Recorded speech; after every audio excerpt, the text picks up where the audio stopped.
वरदराज की सफलता की कहानी। राधे राधे, जय श्री कृष्णा। दोस्तों, आज हम एक ऐसी कहानी के बारे में सुनाने जा रहे हैं जिससे आपको सफल होने में सफलता ज़रूर मिलेगी। तो इस कहानी को पूरा ज़रूर सुने एवं समझे।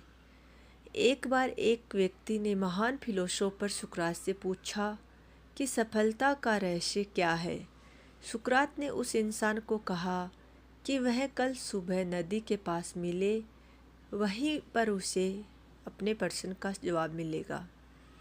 जब दूसरे दिन सुबह वह व्यक्ति नदी के पास मिला तो सुकरात ने उसको नदी में उतरकर नदी की गहराई मापने के लिए कहा। वह व्यक्ति नदी में उतरकर आगे की तरफ जाने लगा। जैसे ही पानी उस व्यक्ति के नाक तक पहुंचा, पीछे से सुकरात ने आकर अचानक से उसका मुंह पानी में डुबो दिया। वह व्यक्ति बाहर निकलने के लिए झटपटाने लगा, कोशिश करने लगा, लेकिन सुकरात थोड़े ज़्यादा स्ट्रोंग थे। सुकरात ने उसे काफ़ी देर तक पानी में डुबोए रखा। कुछ समय बाद सुकरात ने उसे छोड़ दिया और उस व्यक्ति ने जल्दी से अपना मुंह पानी से बाहर निकालकर जल्दी जल्दी सांस ली। सुकरात ने उस व्यक्ति से पूछा, जब तुम पानी में थे तो तुम क्या चाहते थे?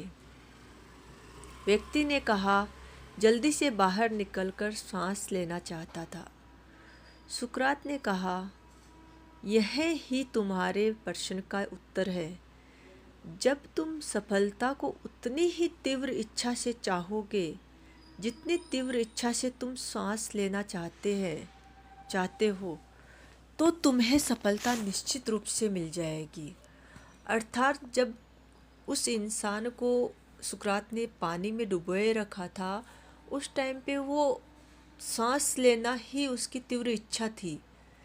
तो सुकरात ने उसको यही बोला कि जैसे तुमने श्वास लेने के लिए उस टाइम पे जितनी तीव्र इच्छा तुम्हारे मन में रखी, वैसी तीव्र इच्छा अगर तुम सफलता के लिए रखोगे तो तुम किसी भी काम में सफल ज़रूर हो जाओगे। ऐसे ही एक कहानी वरदराज की भी है, तो आइए सुनते हैं। प्राचीन समय में विद्यार्थी गुरुकुल में रहकर ही पढ़ा करते थे। बच्चे को शिक्षा ग्रहण करने के लिए गुरुकुल में भेजा जाता था। बच्चे गुरु के सानिध्य में आश्रम की देखभाल किया करते थे और अध्ययन भी किया करते थे। वरदराज को भी सभी की तरह गुरुकुल भेज दिया गया। वहाँ आश्रम में अपने साथियों के साथ घुलने मिलने लगा, लेकिन वह पढ़ने में बहुत ही कमज़ोर था। गुरुजी की कोई भी बात उसके समझ में नहीं आती थी, अर्थात बहुत कम आती थी। इस कारण सभी के बीच वह उपहास का कारण बनता था, अर्थात सब बच्चे उस पे हंसते थे, उसका मजाक बनाते थे। उसके सारे साथी अगली कक्षा में चले गए, लेकिन वो आगे नहीं बढ़ पाया।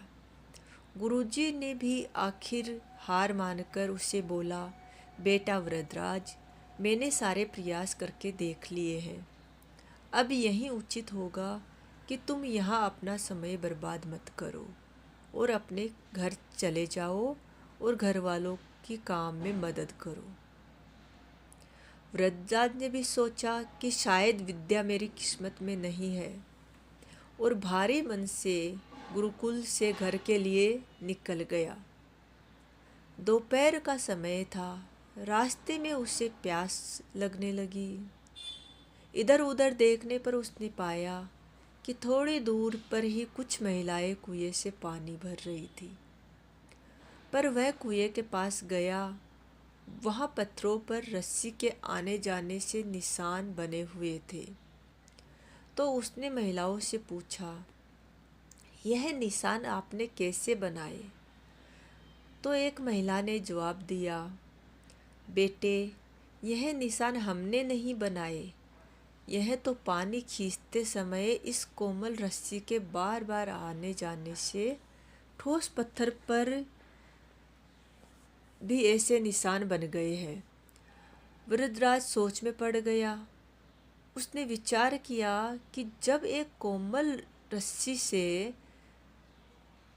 कोमल सी रस्सी के बार बार आने जाने से एक ठोस पत्थर पर गहरे निशान बन सकते हैं, तो निरंतर अभ्यास से मैं विद्या ग्रहण क्यों नहीं कर सकता।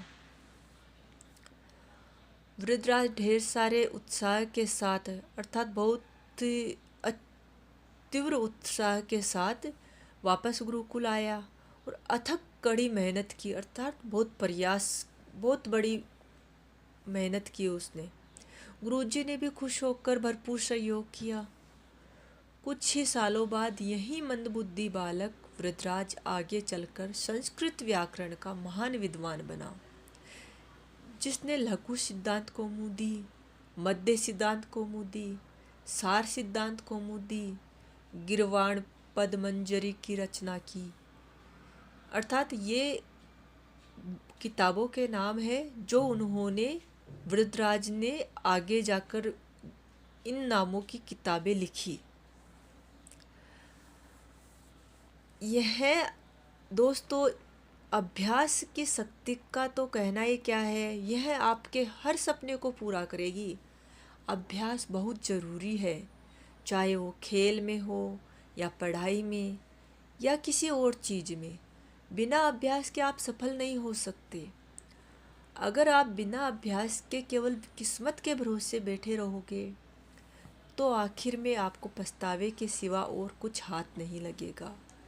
इसलिए अभ्यास के साथ धैर्य, परिश्रम और लगन रखकर आप अपनी मंजिल को पाने के लिए जुट जाएं। अर्थात प्रबल इच्छा के साथ मेहनत ज़रूर करनी चाहिए, क्योंकि अगर प्रबल इच्छा के साथ कोई भी काम अगर हम करेंगे तो उस काम में हमें सफलता अवश्य मिलती है।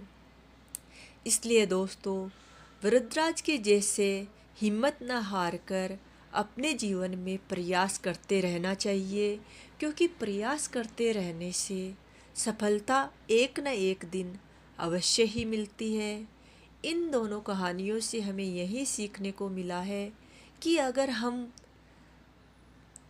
बिना थके अथक प्रयास के कुछ करेंगे तो हमें सफलता अवश्य मिलेगी। कृपया कहानी पसंद आई हो तो चैनल को सब्सक्राइब ज़रूर करें। जय श्री राम, जय श्री राम।